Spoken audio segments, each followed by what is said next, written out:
A young boy with a wooden stick proudly declares himself a wizard. He faces his opponent, a girl who playfully claims to be a wizard-eating monster. He raises his makeshift wand, taking a deep breath for his attack, and brings it down hard right on the girl's head. She's furious he actually hit her, but he argues that monsters must lose to wizards. Their childish argument over who gets to be the wizard is overheard by a watching elder.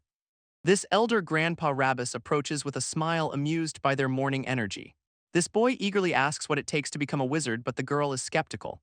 Rabbus explains that wizards are the apex of humanity, nobles who inherit their great power. He bluntly tells the children their dream is impossible, shocking a younger man nearby. This younger man presses him about a rumor, but the elder feigns ignorance. He reveals the rumor: a monster has appeared somewhere near the village. This elder's grim expression confirms the terrible news is indeed true. A massive shadow leopard monster was spotted at the village entrance last night. A woman reassures the child, saying the chief has gone to the city for a wizard. She is confident a wizard will be brought back to deal with the monster threat. She warns the young girl to stay away from the forest for her own safety. This adults know that without a wizard, killing such a monster is almost impossible. This news has already spread throughout the village, creating a quiet panic. But one person might not have heard the news, prompting a question to the elder. This man is concerned for the shepherd who lives alone on Hisarul Hill. He's talking about Tran, a young shepherd who is currently napping in the fields. Tran slowly wakes up, a blade of grass hanging from his lips, looking bored. Lying in the field surrounded by his flock, he sighs about his boring life. Every day is the same for him, watching the same sheep and the same hills. For a young shepherd living in isolation, every single day is the same. He's so alone out here, he worries he'll forget how to speak. His quiet is suddenly shattered by a condescending voice. An old man appears, scolding him for lazing around in the sun. This kid just tells him to move, calling out his complete lack of manners. This elder asks if he's still bitter about a certain incident from the past. This shepherd bluntly recalls when his mother died and the man tried to steal his inheritance. He makes it perfectly clear he's not generous enough to share what's his. With no patience for small talk, he tells the elder to state his business and leave. His cold, unwavering gaze meets the old man's simmering fury. This elder changes his tone, announcing that a monster has appeared nearby. He warns of a beast the size of a house discovered by another villager. This old man points out that our boy is the most likely target for the creature. He mentions the village chief has gone to the city to request a wizard for help. This old man then claims he only came because he was worried for the kid's safety. But the shepherd sees right through him, knowing he's just worried about the sheep. He tells the old man to get lost if he's finally done talking, adding a final sharp insult about the elder's terrible breath. Defeated and fuming, the old man walks away as the shepherd tends to his flock. With the elder gone, his thoughts turn to the real threat: monsters. He knows them as beasts wielding mysterious magic, the counterpart to human wizards. This news of a wizard coming to his remote village sparks his curiosity. He doubts a wizard summoned by a rural chief would be anything impressive. Still, he's eager to witness their power and see how strong they truly are. Suddenly, his sharp senses pick up a strange scent carried on the wind. Suddenly, a familiar scent catches his attention, sharp and unsettling. He recognizes it instantly: the unmistakable metallic smell of blood. This sun filters through the trees as he follows the trail deeper into the woods. His bandaged feet move steadily along the dirt path, closing in. He is certain this is the direction the scent came from. A grim determination settles on his face as he gets closer. He comes to a sudden halt, his senses on high alert. His eyes widen as he finally discovers the source of the smell. On the ground lies Rabbus, lifeless and brutally torn apart. Rabbus warned him of danger, then foolishly ran straight into it himself. Examining the remains, he knows no ordinary animal could have done this. This horrific injuries could only be the work of the monster. But then a sudden presence makes him whip his head around. A massive clawed hand slams into the ground right before him. A hulking beast of shadow and rock begins to rise from the earth, towering over him, its glowing eyes locking onto its new prey. A memory surfaces, a child's innocent question about monsters. A younger version of himself asks if even adults are powerless against them. His guardian explains that for a normal person, fighting it is a death sentence. This boy worries for their village, but the man tells him not to fear.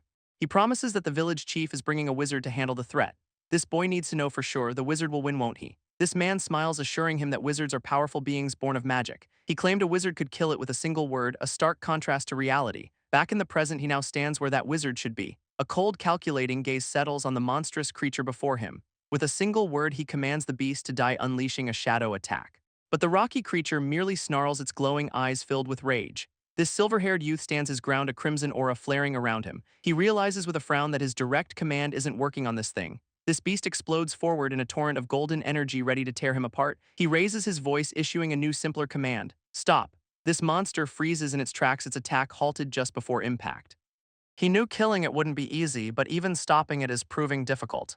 This creature's power surges, shattering the invisible hold he has on it. It lets out a guttural growl, its will fighting back against his control. This sheer force of its resistance sends our boy stumbling backward. A new strategy forms in his mind as he assesses the unstoppable beast. He calmly bends down and picks up a simple stone from the forest floor. It's time he decides for a shepherd to properly handle his flock. This monster charges once more, a blur of unstoppable primal fury. He focuses his power into the stone, commanding it to harden. With a powerful motion, he prepares to throw his new projectile. His own eye begins to glow with a brilliant golden light. He spins, commanding his attack to become impossibly faster. Planting his foot, he launches himself into the powerful throw. His final command echoes through the air, pierce through. This tiny rock transforms into a glowing spear of blue energy. It streaks through the air, a beam of pure concentrated force. This projectile slams directly into the charging monster's form. A brutal spray of red erupts from the point of impact. This energy-infused attack tears straight through the monster's defenses. A shockwave of pure force ripples through the air. This white-haired warrior stands his ground before the colossal shadowy beast. A confident smirk spreads across his face as he reveals his true intention. He hurls a massive boulder with telekinetic power, aiming high above. His target was never the body, but a single decisive strike to the head. This enchanted projectile smashes into the creature's skull with devastating force. He turns away, the battle already concluded in his mind. This monster lies defeated, and he notes this is his first time using the technique. Looking at the aftermath, he casually wonders what to do with the body. He complains that the villagers really put him through his paces this time. A flashback begins as his eye glimmers, revealing his true nature. He is a wizard. He recalls first realizing he had special abilities 8 years ago.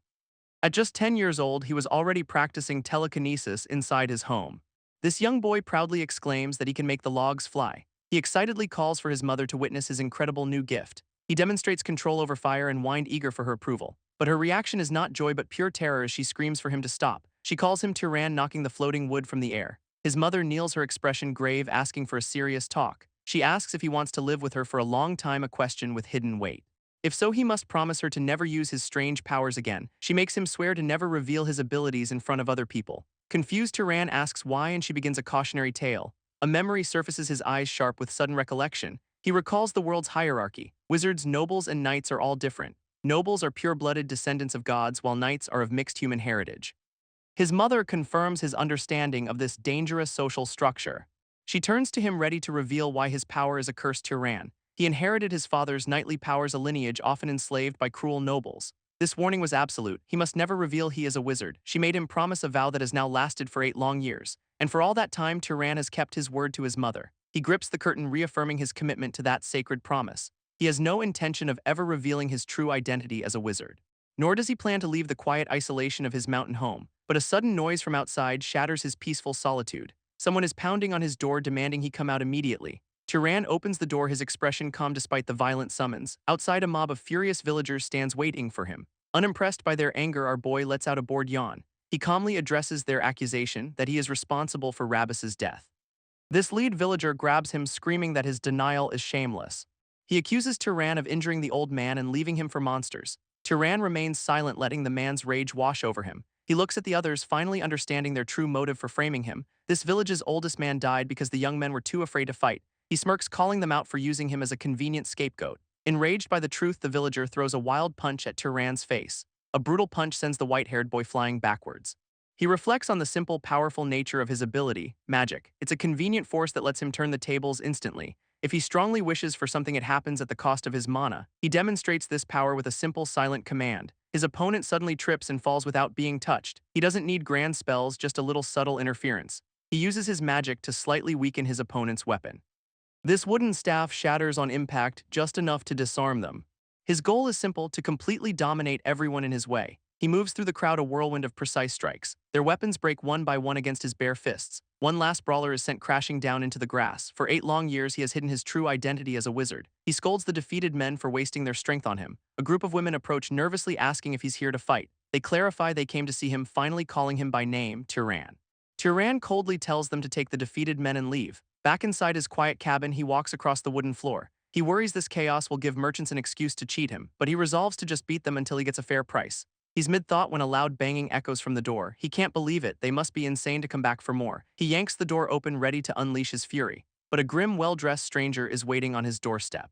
A scarred man with a striking beard appears, apologizing for his poor timing. This silver-haired youth is wary, silently questioning the stranger's story. This man explains he just dealt with some unwelcome visitors moments ago. This youth internally reflects on his awkward manners, a product of his isolated life. His focus shifts to the sword at the traveler's side, a strange sight here. He offers the traveler a place to stay, a gesture of goodwill. This traveler exhales, a hint of a smile playing on his lips. He accepts the invitation, stepping into the quiet wooden house. Inside, a humble but hearty meal is laid out on the table. This host claims it's not much, but the traveler sees it as a feast. This traveler is surprised, asking if he's truly never met an outsider before. This shepherd confirms he was born and raised on this hill, a simple life. A close-up on the shepherd's eye reveals something unnatural in his gaze. This traveler takes a drink, processing this strange, isolated man. He calls the situation interesting, piquing the shepherd's curiosity.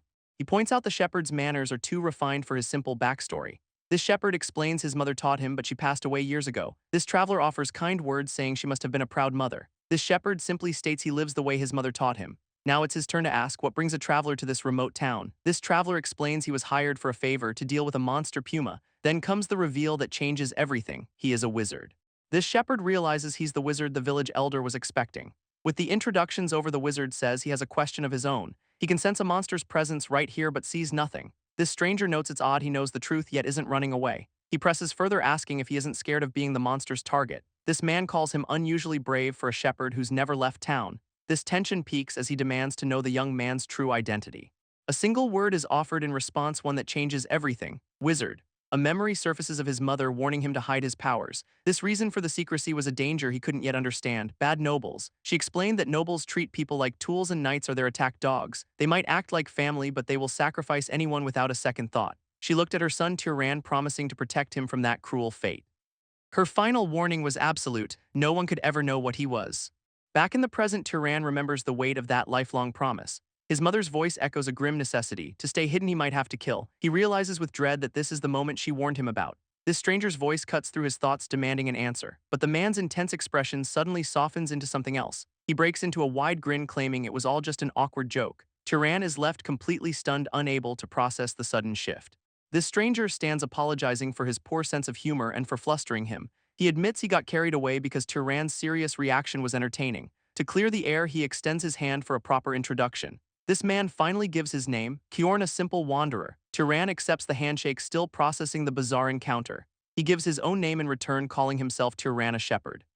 As they share a meal, the stark age difference between them becomes clear. This young wizard comments on the wanderer's appearance, who explains wizards age slowly. He asks how the man became a wanderer, learning he left after 60 years of service. This older man simply wanted to roam freely in his later years, a romantic notion. For the young wizard, this simple, harmless conversation is a welcome surprise. He finds himself genuinely enjoying the company of this good-hearted person. This whole experience is more enjoyable than he could have ever imagined. As dawn breaks, he realizes how much time has passed while they talked. This wanderer agrees, noticing the sun is up and that it's time to leave. He pays for the meal with a pure Arabian silver coin, more than enough. This young wizard accepts, wishing him well on his hunt for the monster. But the wanderer tells him not to act like they'll never meet again. He promises to stop by again for another free meal on his way through. This young wizard watches him, then heads out into the sunlit fields. He tends to his flock of sheep, a quiet and peaceful morning. With a simple command, he calls the animals to gather around him. The sheep turn their heads, instantly obeying his silent instruction. They all move towards him, their shepherd, in the open pasture. He reflects on the meeting, the first time he's ever met another wizard. This wanderer's natural ease and humor were unlike any adult he'd known. He remembers the man returning with a hunt, proving he was a good person. He'd always thought knights were just emotionless tools for the nobility. But now he faces a difficult problem, sweating with indecision. He has to tell the kind man that there are no more monsters on Hisarul Hill. Meanwhile, the wanderer arrives at the forest, immediately sensing something is wrong. He finds traces of a battle but feels no monster's presence anywhere nearby. This veteran wizard wonders who could have possibly hunted this creature. He feels a moment of relief, glad that the immediate threat is gone, but his relief shatters as he senses something terribly wrong. He whips around, instinct screaming of an unseen danger. A massive clawed hand crashes down from the shadows. Its face is a nightmare of teeth, flesh, and raw fury. This beast towers over him, a monster's wraith reborn from death. He can't believe someone would be so careless as to create this. This wraith's shadowy claw lunges forward to strike him down. He's thrown back by the sheer force of the spectral assault. He knows any wizard should have absorbed the mana to prevent this transformation. Leaping high above the ground, he prepares a powerful counterattack. This culprit was definitely a wizard, so why leave the mana behind? He dismisses the idea of a novice. They lacked the power for the initial kill. This must have been intentional, but he can't fathom the reason why. Regardless of the mystery, he resolves to destroy the wraith himself. He unleashes a brilliant beam of concentrated magic at the beast. This monster is caught off guard by the sudden, overwhelming attack.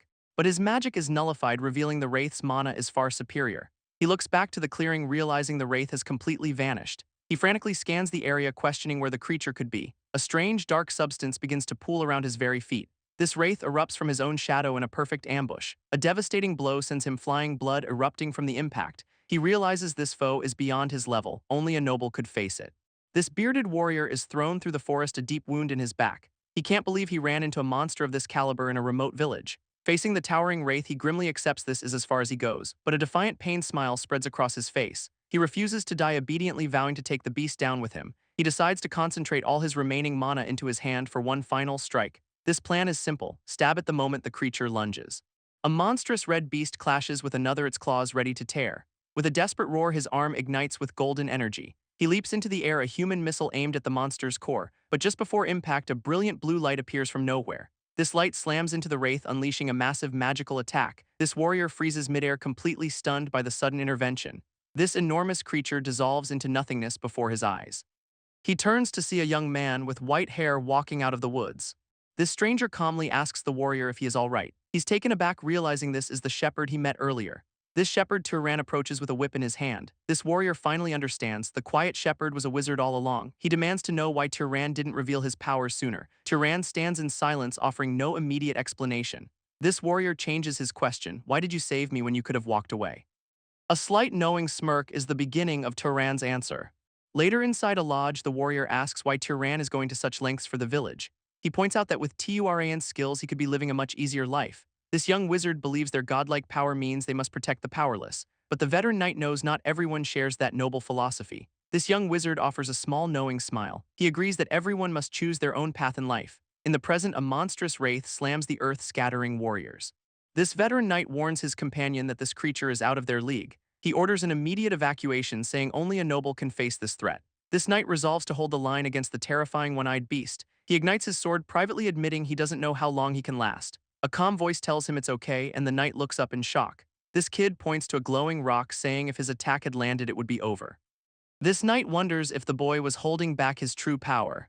This veteran knight Kjorn realizes this is no ordinary encounter. This isn't just some reckless youth hiding in the mountains. He watches as the young wizard erupts with overwhelming blue energy. Kjorn witnesses the birth of a power that could reshape the entire world. This young wizard floats toward the wraith, surrounded by levitating stones. He smirks, admitting he was also curious about his own limits. Kjorn shouts for him to stop, warning that talent alone won't beat this monster.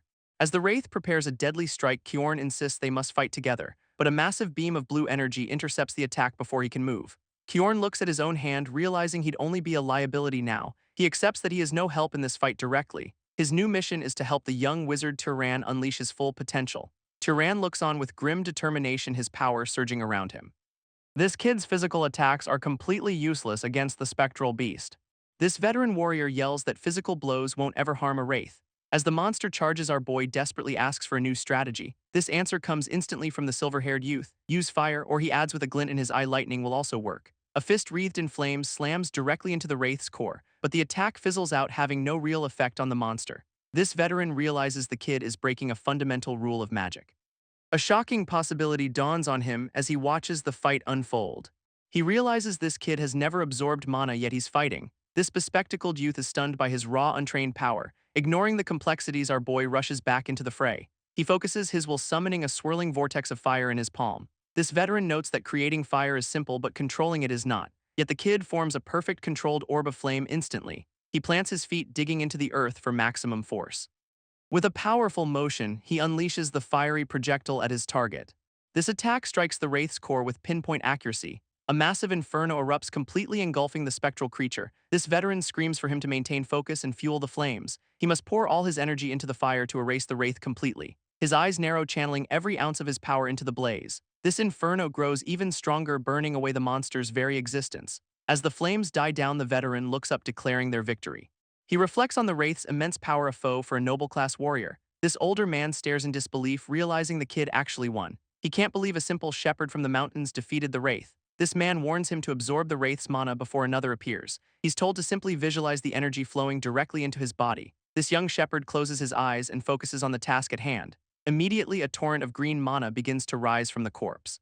He reaches out his hand, pulling the raw power into a concentrated orb. This energy surges through him, his eyes glowing with newfound power. Green light traces every vein, mapping the flow of immense magic. His eyes widen, feeling an overwhelming sensation for the very first time. This older wizard is stunned, unable to believe what he just witnessed. He asks if this was truly the kid's first time absorbing mana. This man explains that mana usually grows slowly after one's first awakening.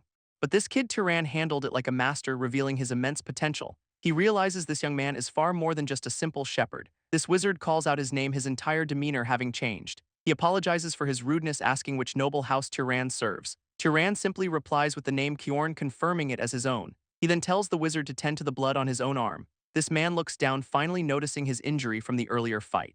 Back inside, the wizard apologizes again for his presumptuous behavior. Tran insists he is no one special, just a shepherd without a father. He glares, demanding the man stop, who quickly agrees to the request. This wizard then asks why someone so powerful would live as a shepherd. Tran reveals it was his mother's last wish before she passed away. This veteran warns him that nobles will exploit any wizard they discover. Our boy is confused, but the veteran insists his mother was wise. He sits down, admitting the kid's mother had a point about the dangers. Great power, he explains, inevitably leads to conflict and war. He recounts a brutal war between two great houses, Arabian and Zahar. Nearly a third of his house's 3,000 knights were lost in the fighting. This kid listens, stunned, as the veteran reveals a devastating personal loss. He lost his friends, his teacher, and even his wife and son in the massacre. This tragedy proves a knight's life is more fragile than a commoner's. But the one thing his mother was wrong about was our boy's aptitude. Even as a skilled knight, he couldn't defeat the wraith the kid destroyed. This kid's potential isn't just knight level, it's that of a noble. In fact, his aptitude is considered upper tier even among the nobility. This kid asks if his mother lied, but sometimes noble children are born to knights. Because of this potential, the veteran urges him to leave the hill. This world desperately needs more powerful humans to fight for it. He apologizes, remembering the kid's ignorance about his own power. He explains bloodline abilities and inheritance that separates nobles from knights. He asks if any particular skill or spell comes naturally to him. This kid knows his mana already enhances his physical strength. He offers two simple skills, a keen sense of smell and throwing stones. This veteran notes that skill with thrown weapons is a trait of his own house. He encourages the kid to elaborate on his other abilities.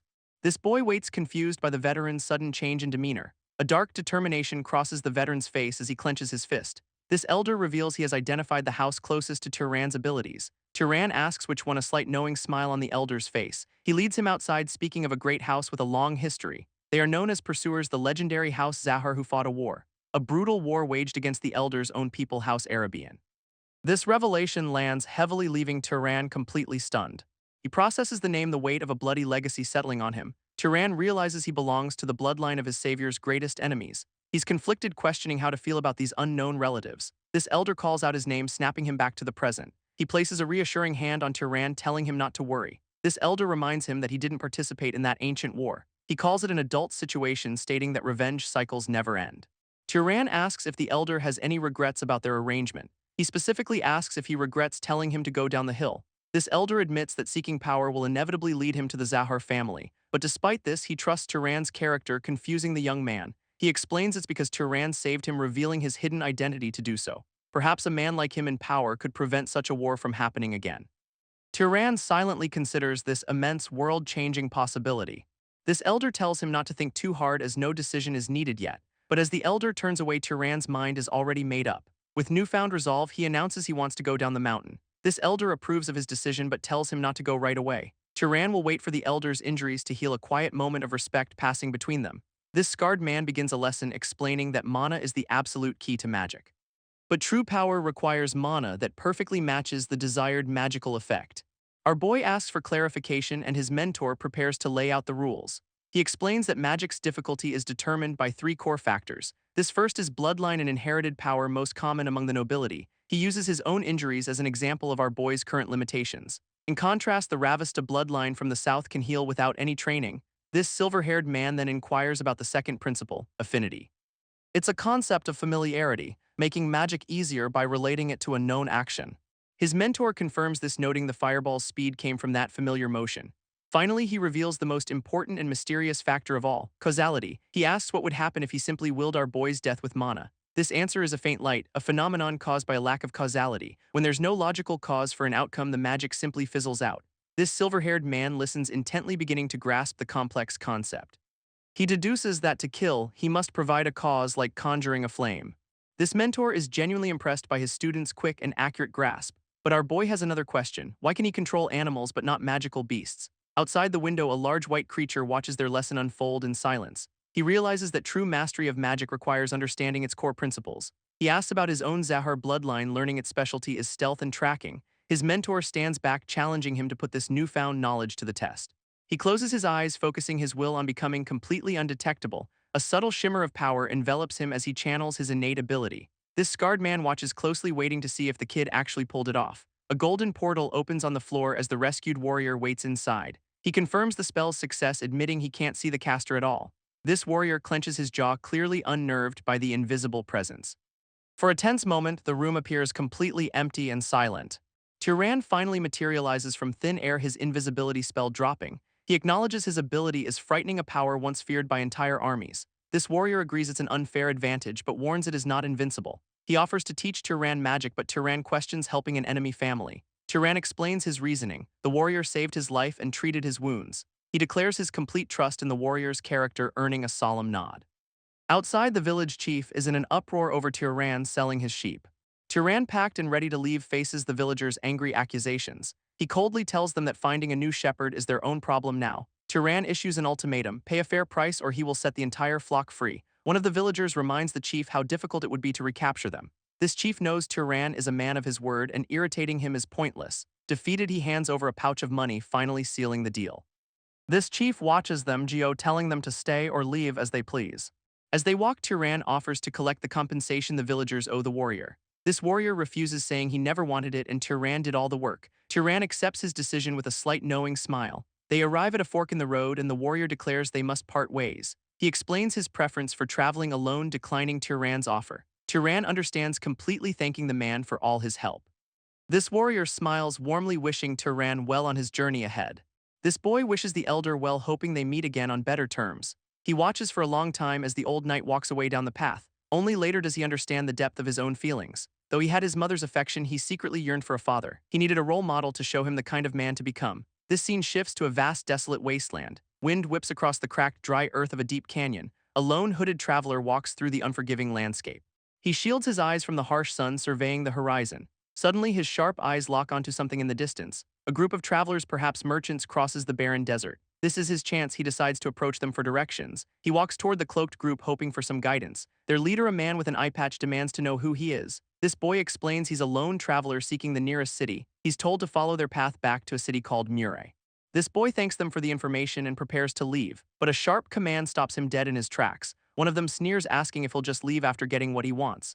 This boy questions their meaning, sensing the sudden shift in tone. He's told that when you receive something, you must give something back. This travelers draw their swords, demanding he hand over his bag. He realizes the grim truth: these aren't merchants, they're bandits. This leader smirks, confirming this is a wasteland where people disappear. Elsewhere, two men sit across from one another in a quiet room. He remembers a lesson learning to shape raw magic into pure flame, a quiet memory of his training before facing the harshness of the world. Back in the desert, he tells the bandits they'll be his new practice dummies. This thugs just scoff at his declaration, completely underestimating him. They mock him for his claims of being a wizard, surrounding him with blades. But a brilliant green aura begins to gather around his outstretched hand. He unleashes a furious gale of wind, blasting the thugs off their feet. He realizes shaping the wind with his hand is incredibly mana efficient. This bandits are stunned, struggling against the sudden, overwhelming power. He's not finished pulling out a small vial of water for his next spell. With a flick of his wrist, the liquid freezes into a deadly ice shard. An arsenal of frozen projectiles now floats at his command, ready to fly. This bandit's mockery has now turned into pure, unadulterated terror. He launches the shards, one of them piercing a man with brutal speed. He finds that simply throwing the ice is faster and stronger than a complex spell. This leader drops to his knees, begging for mercy now that he knows the truth. His men join in, desperately offering anything to spare their worthless lives. But the young wizard simply walks forward, his decision already made. In a single devastating blur, he moves through the remaining men. This eye-patch leader looks back in shock at the impossible speed. He stands alone over the aftermath, the bandits dispatched in an instant. He approaches the last survivor, demanding an answer from the terrified man. He asks why they attacked so recklessly when he could have been a wizard. This leader's bizarre answer leaves him completely bewildered. They attacked because he was polite, mistaking his simple kindness for weakness. Tran thanks the bandit leader, acknowledging he's learned a very useful lesson. This terrified man stammers, desperately asking if Tran will truly spare him. But a single ominous drop of water materializes above the bandit's face. He remembers Kjorn's parting words, a crucial piece of advice for his journey. Kjorn's lesson was simple: never show mercy to those who profit from harming others. This reason for this harsh rule is as sharp and uncompromising as a blade. He understands now that a life spared out of pity could cost 10 innocent lives. Back in the present, Tran decides he has stalled for long enough. He follows the clear wheel tracks the bandits left behind in the sand. As he walks the lonely path, one thought burns sharply into Tran's mind. This full weight of his actions hits him. He has killed people. He feels a pang of guilt, but Kjorn's warning echoes in his thoughts. People who kill for profit without hesitation will always target others again. His chaotic heart finally settles as he accepts Kjorn's harsh teaching. With his resolve now firm, he steps forward into a brand new world. Tran's eyes widen in absolute awe at the sight before him. In the distance, he finally sees his destination, the small city of Mure. He walks through the streets surrounded by the bustle of daily life. For the first time, Tran finds himself surrounded by a crowd of people. This architecture is grand and completely different from his small village. He takes it all in, finally feeling like he has arrived in a real city. Tran approaches a fruit vendor, politely trying to get his attention. He clarifies that he isn't a customer but needs to ask a question. He remembers Kjorn's practical advice to look for an inn upon reaching a city. This annoyed vendor dismisses him, saying to get lost if he's not buying. This MC is confused by the vendor's coldness, wondering about the city's unspoken rules. He decides to buy an apple, learning the local currency is called dupit. This vendor notices he's an outsider but says other coins will be fine. With the purchase made, the vendor finally gives him directions to an inn. He follows the path to the largest pub and inn in the entire city. Inside, a cheerful innkeeper named Lena greets him with a bright smile. She compliments his appearance as he asks about the cost of a room. This price is steep at 16 dupit, but our boy agrees to stay. He hands over the money, but his real business here is just beginning. He asks Lena if there are any monsters with bounties on them nearby. He needs to hunt monsters to absorb their mana and earn some cash. Lena's friendly smile fades, her expression turning shrewd as she considers his question. She reminds him that in this world, valuable information always comes at a price. For bounties, she tells him to visit the city hall for official business. Our boy has never heard of a city hall, showing his complete ignorance. Lena is shocked, realizing he's not just an outsider but from the deep countryside. She explains it's a government building run by officials under the city's lord, but it's already closed for the night. He'll have to wait until morning. She asks if he's a monster hunter, but the term is completely new to him. Lena explains the local legend. Hunting monsters can turn a person into a wizard. He clenches his fist, dismissing the idea as nothing more than a foolish superstition. Suddenly, a burly man named Midden declares that the legend is absolutely true. Lena is stunned to see Midden alive, who vows he won't die until he's a wizard. This large man claps our boy on the shoulder, startling him from his thoughts. This kid ignores the touch, his focus locked on the man's incredible claim. This woman reveals a core rule: killing monsters can turn a normal person into a wizard. A group of men confirms they're hunting monsters to gain that very power. Zio asks if any are wizards yet, but they admit only the Lord's wizards operate in this city. This leader then questions Zio's shabby gear for a supposed monster hunter. In response, Zio simply presents his well-worn sling. This man inspects it, judging it suitable only for small rabbit or fox monsters. Seeing a potential asset, he invites Zio to join their hunting party. A subtle knowing smile plays across Zio's lips. Later in his room, he lies down, having clearly refused their offer. He reflects on the chaos of the day, his expression weary. His packed bag is a stark reminder that he's truly left his village. Blue energy crackles in his hand as he ponders his uncertain future. Suddenly, a sharp knock echoes from his door. He sits up, instantly on high alert, asking who is there. A memory surfaces of an older man warning him to never let his guard down. This mentor's voice echoes, "A city is not a guarantee of safety." A younger Zio had promised to remember that crucial lesson. Back in the present, Zio channels magic, ready for a potential threat. He cautiously cracks open the door, peering into the dark hallway. His eye widens in complete surprise at who he finds. It's Lena from the tavern, smiling warmly at him. He's stunned when she claims she's here because his room might be cold. Her intentions become clearer as she makes an alluring gesture. She offers to do anything for a price, but Zio is unmoved. She presses closer, insisting she can tell what he truly desires. This serene man closes his eyes, a strange calm settling over him. A young girl's face contorts in absolute wide-eyed terror. Elsewhere, a desperate man screams a warning, begging someone not to act. Our boy recalls his mentor's lesson on the hidden dangers of the city. He was warned that even with their resistance, desire could lead to ruin. This memory fades as he reflects on the city's harsh transactional reality. Lying in his room, he feels the coldness of a world where everything has a price. But then he remembers another conversation, one he wasn't meant to hear. A hunter questioned why their boss Mita would bring along someone so seemingly useless. This man even suggested our boy would make for perfect monster bait, but Mita's true reason was revealed. The kid reminded him of his younger self. This hunter boss admitted he only wanted to keep the boy alive a little longer. A knowing smile spreads across our boy's face in the darkness. He lays back, realizing maybe this city isn't so cold-hearted after all. This next morning, he arrives at a large official-looking building. A clerk with a mustache greets him from behind a large wooden desk. This man mistakes him for an official, but our boy quickly corrects him. He states his purpose with unwavering confidence. He's here to hunt monsters. His mentor's words echo in his mind, a warning about the world's cruelty. This old man taught him that kindness isn't given freely, it must be demanded. This simplest way to get respect is to reveal his true power as a wizard. Back in the present, the clerk hands him a notice for a monster hunt. He's told to memorize the details and return the document immediately. This target is a strange bird-like creature unlike anything he has seen. This clerk gives a final critical instruction. Its body must be returned or its mana will create a wraith. This official warns him, abandoning a monster corpse means execution. Our boy knows the consequences, he won't let another one become a wraith.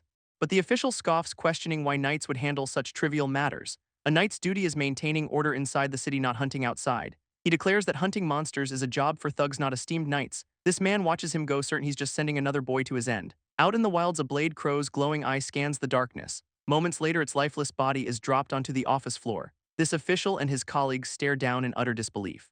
He returned with the bounty in record time, stunning everyone in the room. When asked if he acted alone, the kid calmly confirms he did. He cuts straight to the point, demanding his payment for the kill. This stunned official quickly hands over a pouch of coins as his reward. After he leaves, the men marvel at the corpse's pristine condition. This official's mind races, trying to process what just happened. He turns around, surprised to see the young hunter is still standing there. This kid asks for another target, leaving the men completely speechless. They can't believe it, he's ready to go right back out and hunt again. Later, he celebrates his earnings with a massive, well-deserved feast. This tavern keeper is amazed. He's taken down 30 monsters in just 3 days. She assumes he must be rolling in coin from all the successful hunts. But our boy looks up from his meal, revealing money isn't his true goal. His real purpose is absorbing mana from every monster he defeats to grow stronger. He reflects on his progress, noting his mana has grown several times stronger. But he's already sensing a limit. Weak monster mana won't be enough for long. This innkeeper looks up from her work, a question on her lips. This cook asks if our boy really ate the entire feast by himself. He's just glad the kid enjoyed the meal he worked so hard on. Our boy thanks him for the food, promising to cook for them next time. As he turns to leave, a hand suddenly grabs his shoulder from behind. A group of thugs has cornered him, their leader smirking. This man gets close, mentioning he heard our boy made a lot of money. He demands a share but is met with a sharp slap to the face. This MC sends the thug stumbling back, shocking his 2 companions. He calmly asks if this is the charity the man was asking for. Enraged, another thug rushes forward, throwing a heavy punch. Our boy easily dodges and delivers a devastating blow to the man's gut. This third man grabs a stool, swinging it wildly as a weapon. But the MC catches the improvised weapon with a single steady hand. He twists the man's face, applying a painful, immobilizing grip. A burst of energy from his palm sends the last thug flying. This innkeeper watches the chaos, her expression turning furious. She finally explodes, screaming at them for fighting in her establishment. Later, a large man bows, deeply apologizing for his crew's actions. He stands before our boy, promising it will never happen again. This leader explains his men were jealous because they are short on money. He forces the 2 troublemakers to give a reluctant apology. Our boy asks if their financial situation is really that difficult. This leader admits they won't be able to pay their room fee soon. In a surprising gesture, the MC offers him a pouch of coins. Our boy offers a bag of coins, explaining its repayment for earlier kindness. He knows that in this world nothing is ever truly free. In exchange for the payment, he asks for information, which the man happily provides. With new intel, he prepares to leave the sprawling medieval city behind. He stands on a precipice, ready for what might be his final hunt here. This man, Midden, gave him crucial information about the next city. He recalls their conversation, realizing Midden was a genuinely good person. Unlike others he's met, Midden seemed kinder and less hardened by this world. But his thoughts are cut short by a sudden jarring realization. A familiar and deeply unsettling scent drifts through the forest air. He races off, desperately hoping his terrible gut feeling is wrong. He finds a tree trunk shredded by massive, vicious claw marks. Standing in a clearing, he finally sees the source of the disturbance. A man lies grievously wounded against a tree, a pool of red around him. He recognizes the victim. It's one of the members from Midden's party. A grim silence falls as he processes the brutal scene before him. This dying man's eye is wide with terror, locked on an unseen horror. His hand lies limp beside a few scattered coins, his payment now worthless. Kneeling down, he demands to know what happened to Midden and his group. This man struggles to speak, managing only a single broken syllable. With his last breath, he utters a single cryptic word: rabbit. Suddenly, a monstrous creature's blood-soaked mouth appears in the shadows. He turns to see a field of carnage, bodies strewn across the clearing. This culprit is revealed, a massive bloodthirsty rabbit with glowing red eyes. This white-robed man senses a hostile presence in the dense forest. A monstrous red-eyed beast erupts from the ground, lunging at him. He barely evades the attack, shocked by its incredible speed. This creature lands, having nearly caught him in its initial ambush. Unfazed, the man prepares his counter, drawing a circular weapon. He spins the disc with practiced ease, gathering shimmering energy. A crescent of blue light flies from his hand toward the beast. This projectile splits, homing in on its target from multiple angles. But the creature deftly parries every single incoming energy bolt. He realizes this beast is accustomed to fighting against ranged techniques. This creature stomps the ground, readying its own powerful assault. It launches itself high into the air, casting a massive shadow. Its glowing red eye locks onto its target with killing intent. But the man is gone, vanishing in a burst of pure speed. This beast lands in an empty clearing, its prey nowhere in sight. Suddenly, the man reappears directly behind the confused creature. He lands a devastating open palm strike to the back of its head. This beast shrieks in agony as the blow connects with brutal force. He follows up with a powerful kick, sending the monster flying. In a flash of light, he gives chase through the trees. This creature is launched like a cannonball through the forest. It smashes through thick trees, unable to stop its momentum. This devastating trajectory continues, carving a path of destruction. A massive cloud of dust and debris marks its violent landing. Amidst the wreckage, the beast lets out a final pain screech. A vicious red-eyed beast lies defeated on the forest floor. A mysterious figure steps out from the shadows of the woods. It's our protagonist standing over his latest kill. He reaches out, preparing to absorb the creature's essence. A torrent of green mana surges directly into his body. He realizes this creature's energy is far more potent than anything before. This sheer amount of power is almost unbelievable to him. He finds a dying man who recognizes his power and calls him a wizard. This question about his identity triggers a memory of his own hidden past. He asks the dying man if he has any family to send his belongings to. This man tearfully whispers that he has no one left. With his last breath, he thinks of his own fallen boss. This memory shifts to our protagonist's former leader, his old boss. He recalls his boss telling him about a city with a massive library. This mention of books was the only thing that ever got his attention. His boss warned him that entry into the fabled library was restricted. Only those who were officially registered as wizards were allowed inside. This memory gives him a new direction, a new goal to strive for. Back in the present, he tells the now-deceased man he's made his choice. He stands before 3 fresh graves, vowing to go to the city of Orum. He says a final goodbye to a companion named Midden. Wishing them peace, he turns his back on the past and walks away. He eventually joins a group of travelers heading towards the city. He reflects on how small the last town seems compared to his destination. And there it is in the distance, the magnificent great city of Orum. This silver-haired traveler and his group arrive, impressed by the great city system, but their progress is immediately stopped by a commanding shout to halt. A city guard points accusingly, flatly denying them entry to this part of town. He scoffs at their filthy clothes, ordering them to at least dust themselves off. Undeterred, our boy's true destination, a massive tower, looms over the city. He looks up, recognizing the vine-covered structure as the legendary Library of Mita. This sheer scale is overwhelming. It must have been built with powerful magic. He approaches the ornate main entrance, finding it protected by 2 guards. When he tries to enter, a guard informs him this is a place for wizards only. Our boy calmly states that he is in fact a wizard, stunning the guard. This guard explodes with anger, accusing him of a lie punishable by death. Convinced he's dealing with a lunatic, the guard reaches out to shove him away. But the traveler's hand meets his, stopping him with a faint blue glow. Suddenly, an immense red energy erupts from his hand with raw power. A wise man's voice explains wizards recognize each other by sensing their mana. This traveler's gaze hardens, his focus becoming absolute as he channels his power. He unleashes a terrifying aura, a storm of red and black energy. This guard is instantly overwhelmed, crying out under the crushing magical pressure. He collapses to the stone floor as his partner rushes to his side.